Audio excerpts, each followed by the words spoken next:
It's a book you wrote, The Joy of Intimacy, and when I read this back cover, intimacy is an art. It's not something that just happens. It must be learned, cultivated, and practiced carefully if it is to flourish. And wow, I was kind of blown away when I read that cover. I was, to be honest, quite embarrassed and blushing. Success. Okay. Is it okay to talk about sex with a rabbi? It's the only person you should talk to. Huh. Well, some rabbis anyway. It's interesting. The subtitle of the book, A Soulful Guide to Love, Sexuality, and Marriage. And actually what the book is all about is that love and sexuality are killing marriages. Seriously. Love and sexuality are killing marriages. Yes. Okay. First of all, you know that I love you very much. You know that you've changed our lives very much. And with all due humility, what gives you the authority to talk about sex? Most 25-year-olds today have more experience than some of the most seasoned rabbis when it comes to sexuality in all the ways you would measure it. Then let me ask you a question. So why are they so bummed out about it? Why are people so unhappy with their sexuality? Confused, frustrated, bored, guilty. I mean, every unhappy feeling. We're not doing well when it comes to intimacy. And the real problem that scared me, which caused me to write the book, if people don't get along, okay, you know, married couples, they have their differences, they don't see eye to eye, they argue, they fight, okay. But what's happening today is that in good marriages, functional, happy marriages that we would call successful, everything seems to be right. And yet the husband or the wife in a quiet moment will tell you that they feel alone in the world. Now we're actually going to talk about marriages in a second, and I hope you're not going to kick me out of the room. We're actually going to be talking about porn in a second as well. But let's stay with the single person right now. When I grew up, right, the ideal vision given to us in the Western society was of the playboy man who has no commitment and he's got no obligation, and just different women coming in from out of town and having this wonderful sexual relationship. And I think it's fair to say that today almost everybody's got that option for that life, but they're very unhappy. What happened? Exactly. What happened? So the media, or whoever it is, I'm not finding who to blame, tried to convince us that human relationships can be casual, they can be entertaining, they can be impersonal, and just strictly for fun, recreational. And we get this message 1,000 times a day from every direction. And after all of that, we are not relaxed, we are not enjoying, it's not working, because it's not true. Now, you're a bit older than me. I thought, you know, you were here in the 60s and the 70s, right? Free love. In fact, I looked up the definition today before our meeting. Having sexual relations according to choice without being restricted by marriage or other long-term relationships. That was the definition of love in the 70s. And they tried it, and it didn't work, and it fell apart. And it seems like we're on that again. Is that where we are? Are we back to what it was in the 70s? I think it's worse. You think it's worse? Much worse. Today, it's making people crazy. I mean, we don't know what it is anymore. It's very sad that people are not even interested in sex anymore. You know, it's true. I have two friends who are unmarried. One of them's 30, one of them is in his 40s. And both of them are reporting to me that if they have sex once every 6 months, you know, twice a year, you know, that's good enough, because they got to focus on their body and being healthy and on their business. And I'm like, wait a minute, what happened here? So here's the scary thought. Is that how a society becomes extinct? I'm serious. Is that what happened to the Romans? I don't know. I think so. They just quit. Okay, let's go through one more statistic. again, preparing for today's talk, before the 70s, adults were surveyed, and most of them had like 3 sexual encounters with different people. After the 70s, the number went up to about 5 or 6. In the early 2000s, I think it was like 2008, they did the same survey, and they found the average number was 11. And it seems like all of a sudden, since 2010 till now, in these last 8 years, that number's gone to like, I don't know, 100, 120 sexual relationships before people get married. It's almost like it was like going up, and all of a sudden, whoom, went way up. What happened there? All bets were off. People got desperate and just threw caution to the wind and decided to maybe the quantity will make up for the lack of quality. And what's happening out there today? It's not working. It's not. No. I actually read recently that in England, the health department, the government, started a new division specifically targeting the problem of loneliness. It's a health hazard. People who feel alone in the world, their immune system crashes, and they're vulnerable to all sorts of diseases and stuff. Being alone is a terrible feeling. It's not loneliness, because these people are very active, they're very sociable, they're all over the place, they travel, they have friends, they have thousands of likes on their site, so the word like has lost all meaning, the word love has lost all meaning, sex has lost all meaning. Jackie Mason has this routine. Why does every movie have to have a sex scene? And they say because the movie is a depiction of reality in real life, and in life, people have sex. And he says, yeah, but they also have soup. Why does it have to have a sex scene, not a soup scene? And more people have soup than sex. Because nobody ever says, soup? No, I got a headache. So it's a really funny routine, but there's some truth to it. The real tragedy is that sex today has become soup. If you like it, you like. If you don't, you don't. But it's. So now I'm hearing that if you have a lot of sex for the sake of having sex, it can lead to loneliness. Is there a connection between the two? You put your hopes in something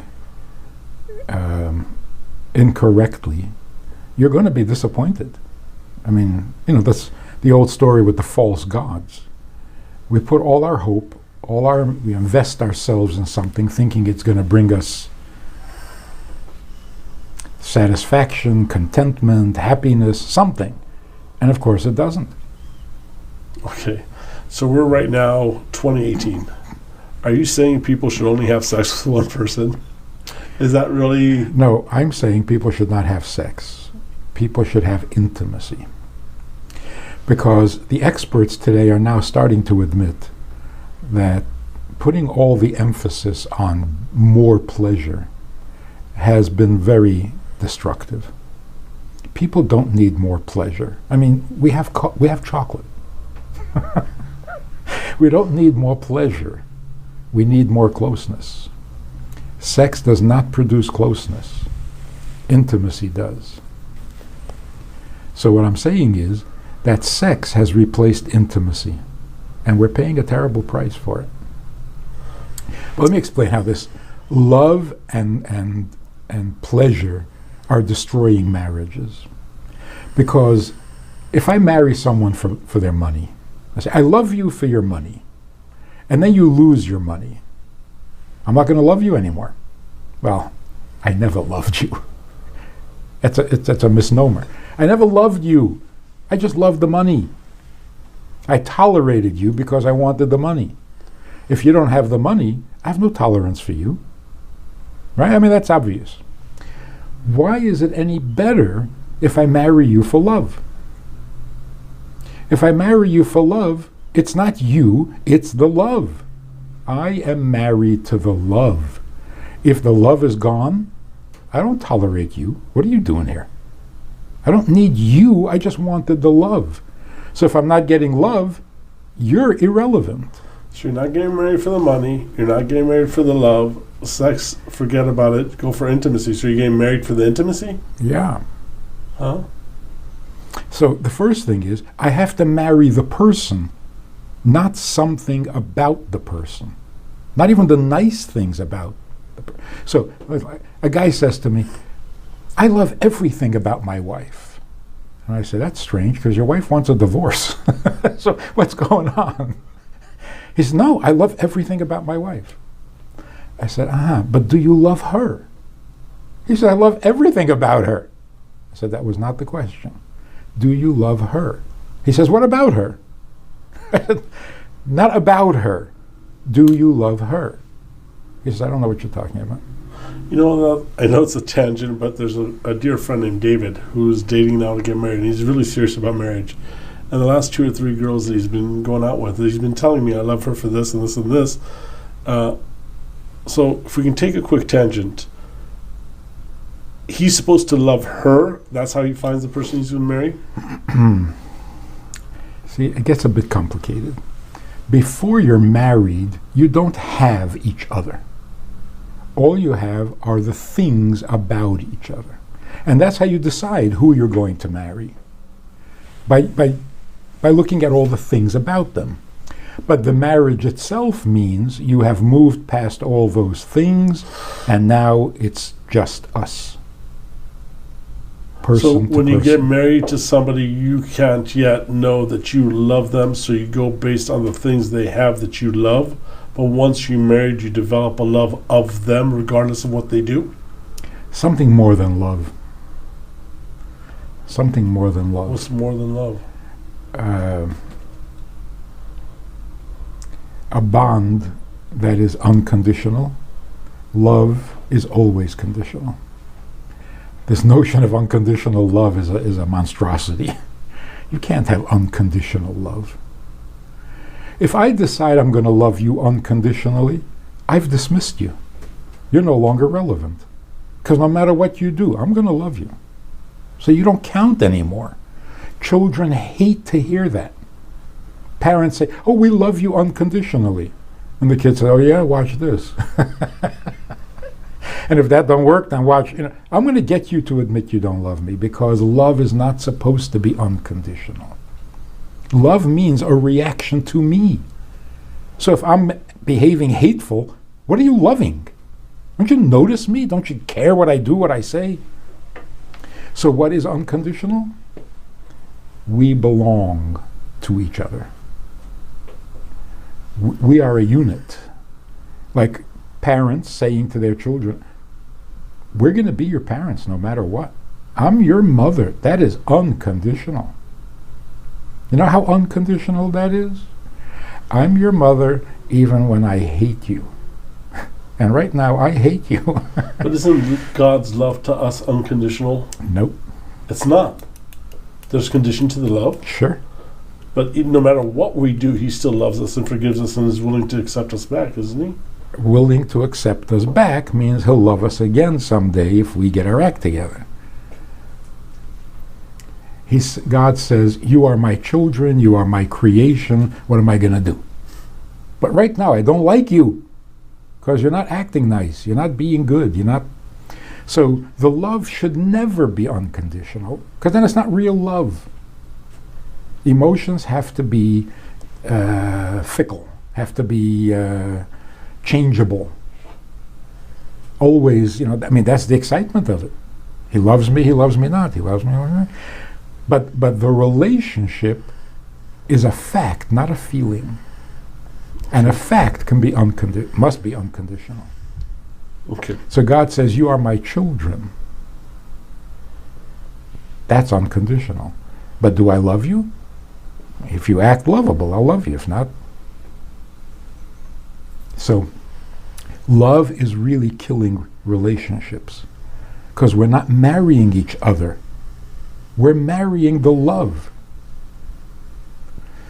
Like this guy says to me, and the first time I heard it, I came to Minnesota as a yeshiva bacher, and without any experience at all. And this guy says to me, I'm getting divorced. I've had it. I don't need this. And naively I said, you don't need this. Get rid of this. Why are you getting rid of her? Why are you divorcing her? Because you don't need this. Of course, when he said this, he meant her. She was never a person. She was a this. And he doesn't need any more of this. He wants to try some of that. So they were never married. You're going, with all due respect, completely against I'm almost 50. I've learned in the last 40 years. So saying I love you to your wife is not appropriate, is not the goal. It works like this. You don't get married out of love. You don't need love from your spouse. Because if you really need love, you're not ready to get married. You still need to be nurtured or raised or loved. If you really need love, you go home to your mother. You get married when you don't have that need anymore. So what happens is this. You don't need love from your wife. You need your wife's love. That's very different. The reason you need her love is because she's your wife, so you want every part of her. So if she has love, you want it. If she has time, you want it. If she has devotion, respect, whatever it is, she's important to you. And once she's important to you, love becomes appropriate. Because if you think about it, it is so arrogant. It's so embarrassing. When I love you, you are the most important person in the universe. When I stop loving you, you're garbage. How arrogant is that? I mean, it is so abusive. My love makes you important. Without my love, you're nothing. Come on, what is that? So, I don't need love from my wife. But if she is my wife, I want her love. So, for example, would a mother ever say to her children, "You don't love me? Okay, you're not the only children in the world. The neighbor's children love me. They're cuter than you." No mother would ever say that, because she doesn't need love from her children. Love that she can get from somebody else? No. She needs her children's love, and you can't get that from somebody else's children. So if you need your wife's love, you can't get that from anybody else. If you need love from your wife, and you're not getting it from her, bad news. So the love, we worship love. Let's admit this. We have an idol. The idol of America is love. We'll do everything for love. We'll kill for love. We'll die for love. It's a religion. And as every idol in the past, it will disappoint, because it's not what we're hoping it will be. How do you convince an 11-year-old boy in America that the brother he hates is more important than the dog he loves? Shoot the dog. It won't convince him. We'll just make him depressed, right? Because he believes that his dog is more important because he loves his dog. Now, come on, something is wrong with that. Your love is more important than your brother. This is not good. Not good.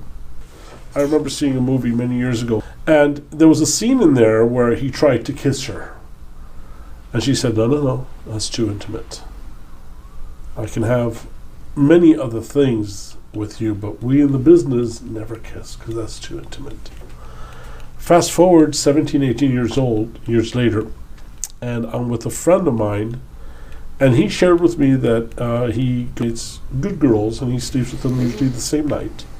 And it's interesting that they never kiss, though they do a lot more other things. Is that a negative way of kind of explaining what the book's all about? There's sex, but there's no intimacy? Is that what's going on in today's society?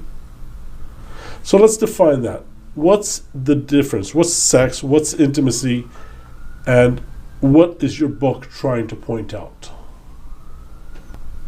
So it used to be that this kind of behavior was limited to those places you don't want to be caught. in those boarded up shops. It was pornography. Today it has become the standard. And again, even in good marriages, what goes on in the bedroom is pornography. They're imitating what they see in the pornography industry. So it has become very impersonal. It is about something. It is not about someone. And that's abuse. Even if it's gentle, even if it's mutual, it's still abuse. You're using a person. Now women are becoming sensitive to it. It took a while. And now women are saying, well, what was that? So here's an important, a really relevant, timely concept. What is going on with the harassment of women, with the sexual? Some people say it's the abuse of power. Men in power are abusing their power, and some women in power are abusing their power, and they're objecting to the abuse of power. That's not really the problem. Of course, I mean that's wrong, but that's not what's going on in Main Street. Some people say men have no respect for women. That's the problem. I'm not sure that that's really where it begins either, because there are men who are accused of harassment and of molestation, and they do respect women. They're really nice guys. So if you ask them, why did you do that? You know what their answer is? Do what? It was nothing. I was just having some fun. So I touched her. Look, it was nothing. That's the problem. The problem is we have no respect for intimacy. So we play with it. You know, a little intimacy, a little frivolous intimacy, a little half-hearted intimacy, partial intimacy. But it's nothing. And it started with, holding hands. It's nothing. Who was this guy who said, whoever named it necking obviously doesn't know biology. It was just a kiss. It was nothing. No, we were just hugging. It was friendly. When does it become a something? A man and a woman alone in a room. Is that intimacy? No, not if it's not your type. That's not. We have no respect for intimacy. So I got to tell you this story. Years ago, back in the 70s, there were women coming out of the 60s who rejected the whole bourgeois, thing with women being beautiful, and she neglected herself intentionally, with a vengeance, and she was a little difficult to be with. She was at our program, and she wanted to talk privately, so we go into this little office that I had, tiny little room with no window. She was sitting by the door, I was sitting by the desk, and she closed the door. I said, leave the door open a little bit. She said, why? I said, because a man and a woman alone in a room is not right. She started to cry. I mean, sobbing. And I thought I had offended her. Like I was attributing some not nice intentions. She finally pulls herself together and she says, that's the first time anyone treated me like a woman. Okay. So what you're saying is the whole Me Too and everything that's happening with women today, though there are some really horrible people who did horrible things, you think the core issue is this objectifying of women? Of intimacy. Objectifying of intimacy. Where intimacy is not because of the person you're with. It's not even the act you're doing with the person. It's this fantasy in your mind that's been created through watching things on the internet. It's a performance. It's an activity. It's ultimately selfish, self-gratifying, and I think it's abusive. And that's where you think the world in general has come to. Yes, and that's why no matter how good the sex is, you feel alone in the world. You're not bonded to anybody. You're not connected to anybody. Because you were really abused through the quote-unquote sex that you had with that person you met a day or 5 minutes or 2 days ago. Or even if you're married to them. So it's even that level of lack of intimacy has entered the marriage Yes. because of porn or because of other reasons? Well, because we're very materialistic. So the idea of things, getting something from somebody, is a natural consequence of being materialistically oriented. What are you getting from him? What's he doing for you?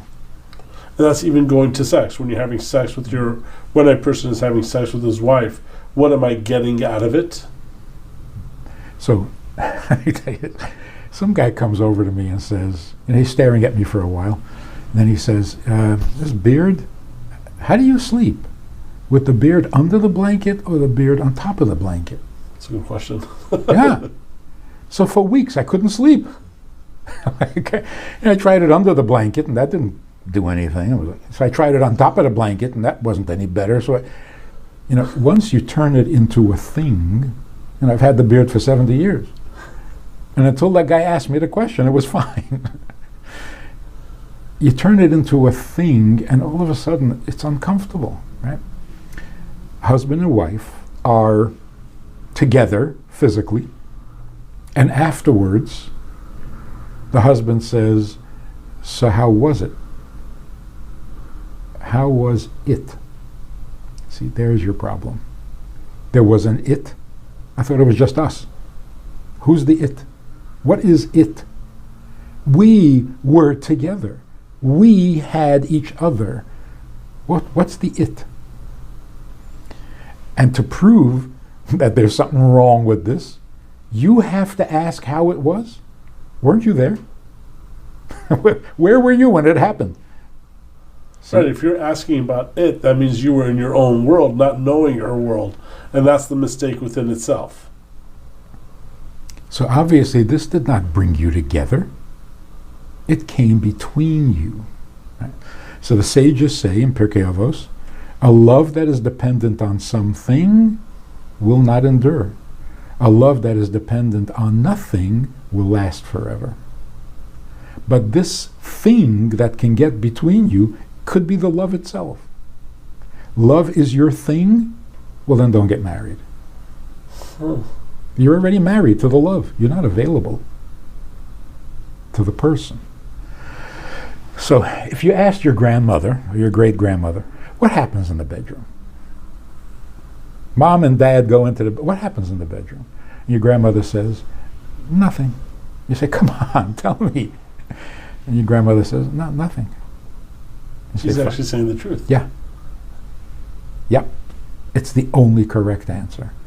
In a bedroom, no thing. It's just them. And if it's just them, how can it not be good? It's always good. And you don't need to ask if it was good. That's right. Because you will know. It's perfect. It's not a performance. There's no anxiety. It's not an Olympic event. So you want to ruin somebody's marriage, you just sit down and say, I'm just curious, sex with your wife, is it really good? Beard over the beard, beard under. Yeah. Is it really good? Like, compared to what? And all of a sudden, it's a thing, and now there's no thing between two people. Okay, so let's take that to the level of sex and sexual and intimacy. And the book, right? You're talking about the joy of intimacy, not the joy of sex. Right. So let's go to the dating world. Just go out with the person and see if you have a good time. Don't try and sleep with them or do sleep with them, or we need a formula. Yes, okay. So the first thing is, if you're looking to marry, and that's why you're dating, the first question you should ask is, what do you think of marriage? Nobody knows anymore. Well, then don't get married. Then don't do it. Don't marry someone who has no opinion on marriage. Because why would they get married? Because they're lonely. There was this old song about love and marriage go together like a horse and carriage. No, they don't. It's a terrible message. If you're already in love with somebody, don't marry him. Because there's no relationship between love and marriage.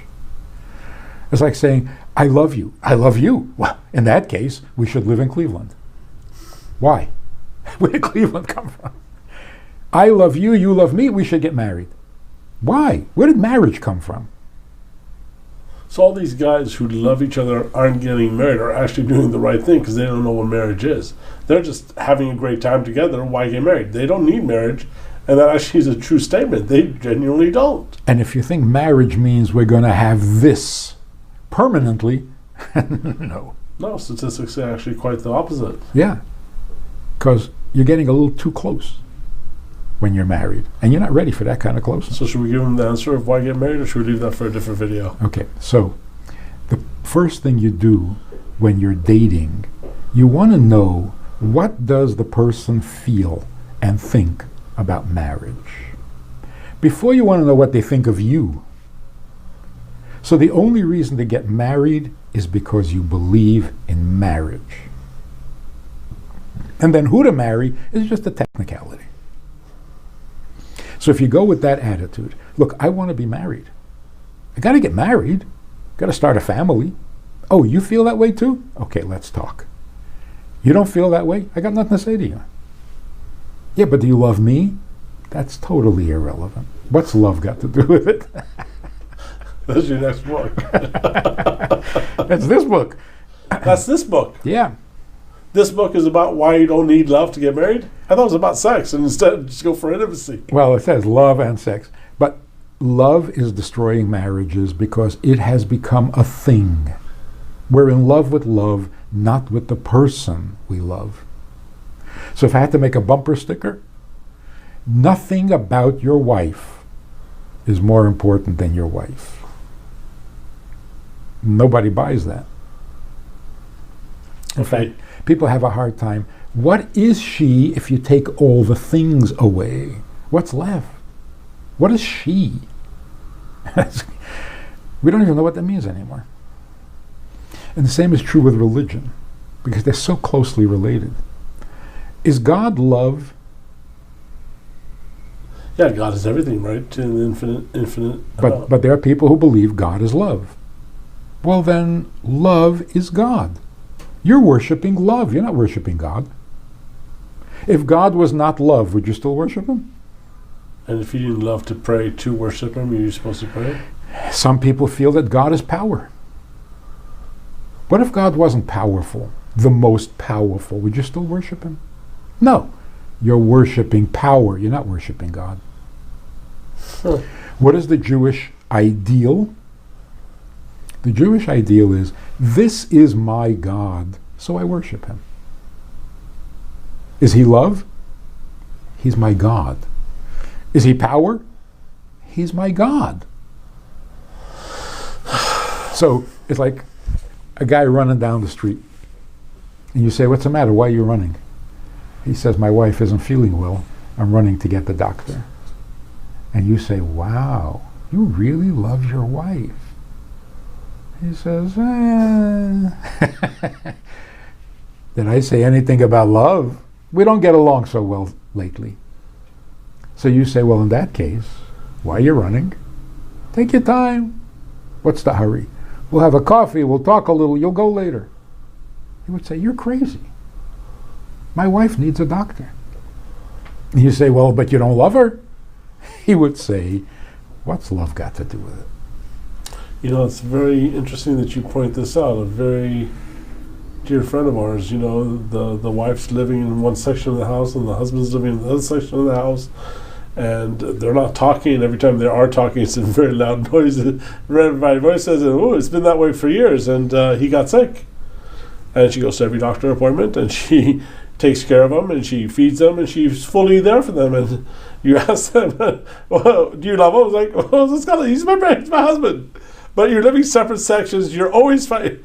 He's my husband. He's sick. I'll take care of him. And when he gets better, they'll probably start again. But right now, he needs, and that's how it is. It's not that way in today's society anymore. That's very sad. It's very sad to think that our grandparents had better relationships than we have. That's shocking.